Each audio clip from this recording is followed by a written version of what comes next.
So, in my quest to watch new things to replace the shows of mine that have basically all ended now and trying to fill in the gaps, I just kind of randomly wandered into a show I found on Netflix called Derek.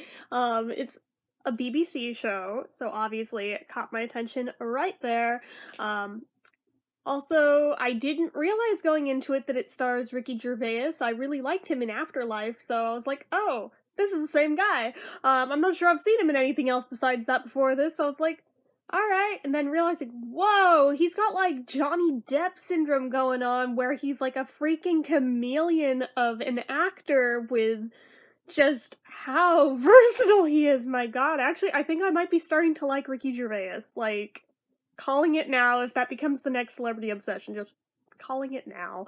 It may not, but in case it does, I'm going on the record today. So, anywho, so this show, I wasn't sure what it was going into it. I literally didn't even read the synopsis on this one. I just randomly clicked it late one night when I needed something to watch.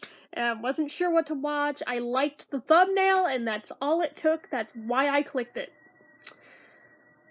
Wow, so definitely didn't know going in what it was at all. And took a few episodes to really get a feel of what it was. So Ricky's character is a character named Derek, and basically it's undisclosed what his disability is. It's not really clear if he's like autistic or if he's just mentally disabled, or what exactly it is, but it's clear right off the bat he's got some sort of handicap. That's okay. But, it's made clear that he's the main character right off the bat, obviously enough. But, it takes place in, like, an old people's home, and it's not immediately clear if he's one of the patients, or if he's one of the caretakers, or if he's visiting somebody. It's not really clear immediately. That takes a few episodes really to start sussing out, but as it turns out, he does work there. But he's very simple-minded. He's got a heart of gold, and that becomes more and more clear as the series goes on, just how good he is. And I think it really speaks volumes to just don't take people at face value. Look harder, because you might be missing out on a really, really great person if you're just judging on their appearance and such.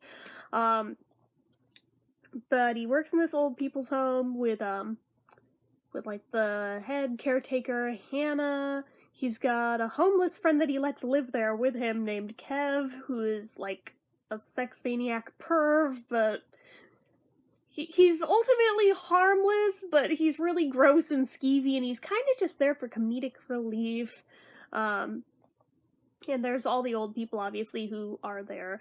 And there's, the handyman that I am blanking on his name right now because he leaves partway through the series, and even barreling through it in under a week. I already forgot his name. I feel bad. But anyways, and there's some characters that come in later on, like Vicky is like a teenager who got sent to work there as a punishment initially, but then she ends up loving it and stays on and makes something of her life throughout the show. But anyway, so it's not very clear. Is it a comedy? Is it a drama? Is it supposed to be a reality show? Is it supposed to be a mockumentary? What is this? I mean, it breaks down the fourth wall over and over and over, and that you notice straight off the bat, and that I didn't realize till seeing it why they tell you not to break the fourth wall in TV, but all of a sudden it's like, oh yeah, that does feel really uncomfortable watching it. But I guess being a mockumentary, as it is eventually made clear that that's what it's supposed to be, alright, fine. That makes more sense that he's talking to the camera and such. So it's like halfway between reality show and mockumentary, I guess. But, it chronicles his daily life and just what it's like for him to work there, and his challenges, his hopes, his dreams. He basically grew up without a dad. I think it's assumed his mom is dead, I think, because they never show her. He only mentions her a few times, but it's always in past tense, so I'm thinking she's probably dead. I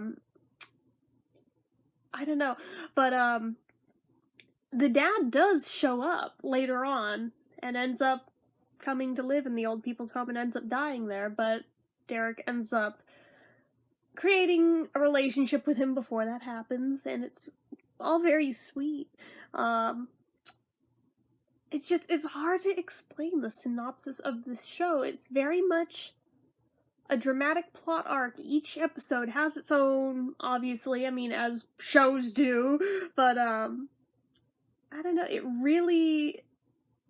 it makes you appreciate a lot of things, like, for instance, the people who work in those facilities. I mean, I have friends that work in them. I already appreciate that profession a lot just from that, but even watching this, I think I appreciate it even more so. I don't know. Even with it being technically fiction, I don't know. It left an impact, and I think that was part of the idea there. But just Derek is so sweet. I mean, initially, first episode, it's off-putting. His appearance is off-putting, but the more you get to know the character, he's so endearing. Like, you can't help but love him, and everybody loves him. It just, he's one of those characters you can't help but love him. And just certain things out of his mouth, just, they resonate with you on such a deep level where it's like, oh my god, you sweet thing.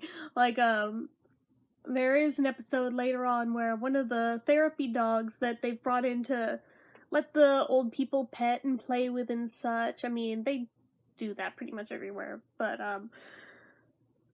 Derek grew really attached to this one dog, and eventually this dog got sick and had to be put down, and obviously this just, like, breaks him. I mean, that would break anybody, really, with losing any pet. It wasn't even his pet exactly, just he was the most attached to this animal out of all the ones that came in, but there's a line in the show that was like, do dogs go to heaven? Because if dogs don't go to heaven, I don't think I want to go there. I want to go where the pets go. It's like, I felt that. Oh, I just want to give him a hug so bad. Oh, I cried like a baby at that episode. Like, just throwing that out there.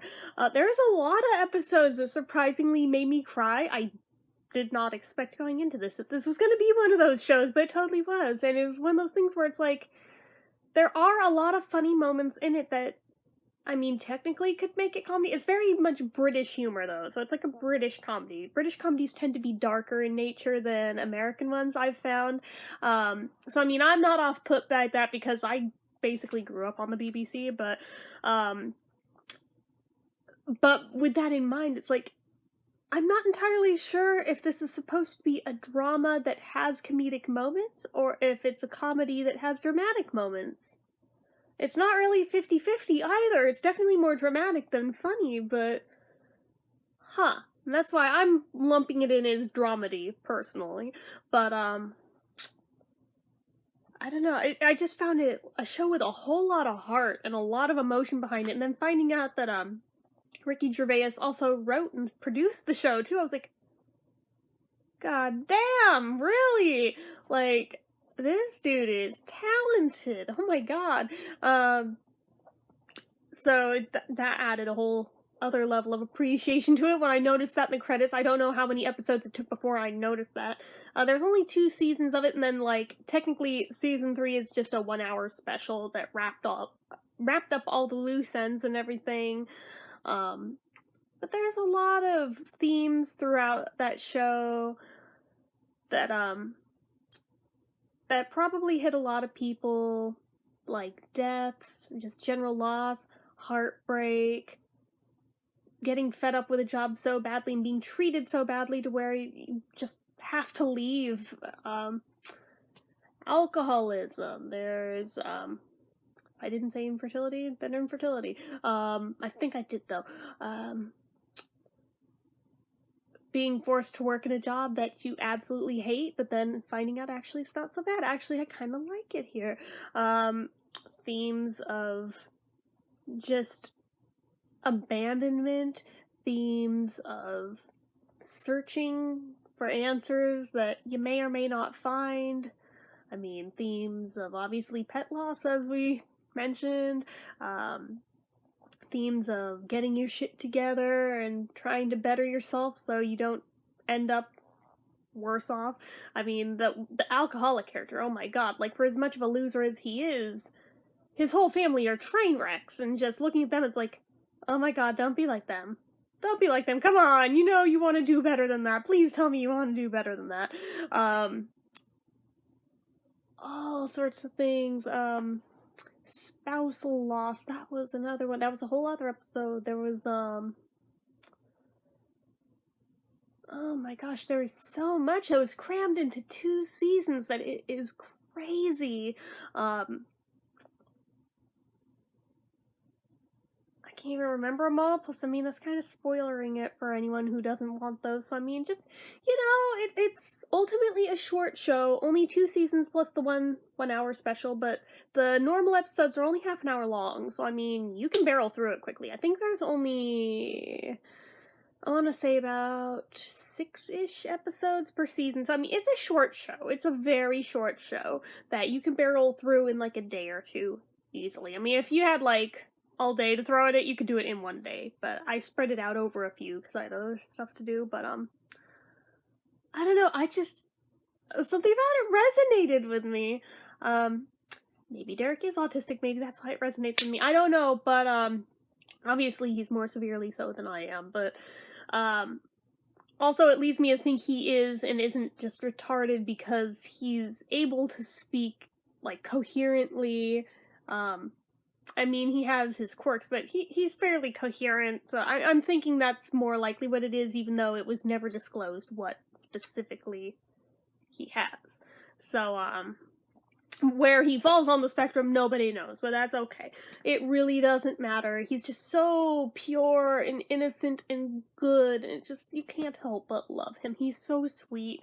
All he wants to do is help everybody around him. I mean, he doesn't care so much about himself as he does about putting everyone else first, and I mean, everyone on that show essentially says there needs to be more people like Derek in the world. It's like, you know what? Yeah, there really, really do, honestly. It's one of those things where it sounds hella cliche, where it's like, you know, if everyone could be a little more like Derek, you know, I think the world would be a better place. And yes, I know this is a fictional character, so it probably sounds really dumb to say that, but honestly, yeah, though.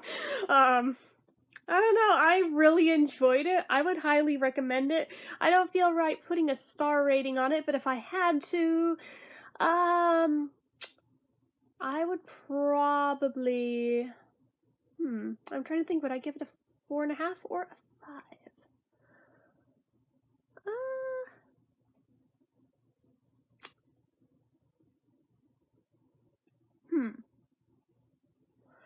Maybe I'd give it the 4.5 just because I wish there were more episodes of it to flesh it out a little more. I feel like there's more storylines that could have been expanded on further than there are. And additionally, there were certain storylines that were rushed that I felt like also needed more space than just expanding the whole thing. I mean, like, specific storylines that did exist, I think could have had more time thrown to them and still been very good and not felt like it's dragging or anything. There were only very few rare points in the whole thing that felt draggy at all. So that's always a plus, because there's very few shows you can say that of. I mean, it probably helps that there's so few episodes, so there's really not a chance for it to drag, but, just saying. Although, the word drag did remind me that, there was a Liza Minnelli name drop in, like, the first episode, so I'm over here like, okay, alright, if I needed a sign to hang with this show, there it is. But, Judy and Liza specifically, I was like, oh shit, alright, you have my attention. Granted, it was as a punchline, but you know what, I don't care, I will take that. So, I was like, alright, I am definitely giving this my full attention now. Listening. So, oh, goodness. But I just, like, love the one quirk of Derek's where literally everything is his favoritist thing. His wording. It's my favoritist thing. I was like, that's so cute. I love that. It's so innocent, but I think it's so sweet, so. Anyways, seriously, if you have access to Netflix, I highly recommend it. It's a really cute show. I think you'd enjoy it, especially if you like British shows or dramedies in general. I think you'd enjoy it. So, anyways, that's it for this one. You guys know what to do. If you like this video, go ahead and give it a like. If you're not already and you'd like to be, click subscribe, hit that notification bell icon so you never miss an upload. Leave comments down below. Have you seen this show? What did you guys think of it? If you have, let me know down below, as well as anything else about anything at all if you like leaving me, or more show recommendations. Please let me know. I'm still all ears listening for more recommendations, because I've only gotten a few so far, so I'm like, okay, well, definitely want to watch more stuff, so come on, bring them. But anywho, make sure you're following my social media accounts, my Facebook fan page, my Twitter, my Instagram, my Etsy, everything and more. It's all down below, and if you like what I do here on this channel and you'd like to help support it, the donation link, as always, is down in the description. So anyway, guys, until next time, bye-bye.